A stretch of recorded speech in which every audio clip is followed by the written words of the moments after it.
Selamat datang di Radiologi FKKMK UGM. Saya akan memandu pembelajaran radiologi. Kali ini kita akan membahas mengenai akalasia.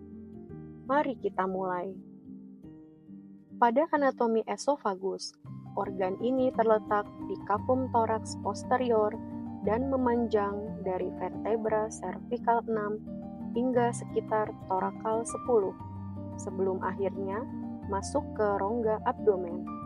Esofagus terbagi menjadi 3 bagian, yaitu bagian cervical, torakal, dan abdominal. Gambar ini menunjukkan radioanatomi esofagus berdasarkan hasil pemindaian CT. Dilihat dari potongan sagital dan koronal. Bagian esofagus sendiri dibagi menjadi beberapa segmen, yaitu esofagus cervical di daerah leher, esofagus torakal atas, torakal tengah, dan torakal bawah di dalam rongga dada. Penanda jarak seperti yang ditampilkan pada gambar ini sangat penting dalam prosedur medis, terutama endoskopi, untuk membantu dokter menentukan lokasi secara tepat di sepanjang saluran cerna. Akalasia primer adalah suatu kelainan motilitas primer pada esofagus yang ditandai dengan gangguan gerakan peristaltik dan insufisiensi relaksasi dari sfinkter esofagus bawah. Akalasia dibedakan dari pseudoakalasia atau akalasia sekunder berdasarkan etiologi yang mendasarinya. Etiologi akalasia primer belum diketahui pasti, namun diduga karena degenerasi selektif neuron inhibitoris pada plexus myentericus regiodistal esofagus dan SEB. Pseudoakalasia yaitu dilatasi esofagus dengan gambaran menyerupai akalasia, disebabkan oleh faktor selain kerusakan neuron plexus myentericus dengan penyebab tersering karena keganasan. Proliferasi tumor menyebabkan penyempitan lumen esofagus distal diikuti infiltrasi sel tumor, denervasi atau malfungsi neuron myentericus. Gejala klinis akalasia: 1. Disfagia. 2. Regurgitasi. 3. Penurunan berat badan. 4. Nyeri dada. Staging radiologis akalasia berdasarkan diameter lumen dan bentuk esofagus. Stage pertama, diameter lumen kurang dari sama dengan 4 cm. Stage kedua, diameter lumen 4-6 cm. Stage ketiga, bentuk esofagus lurus dengan diameter lumen lebih dari sama dengan 6 cm.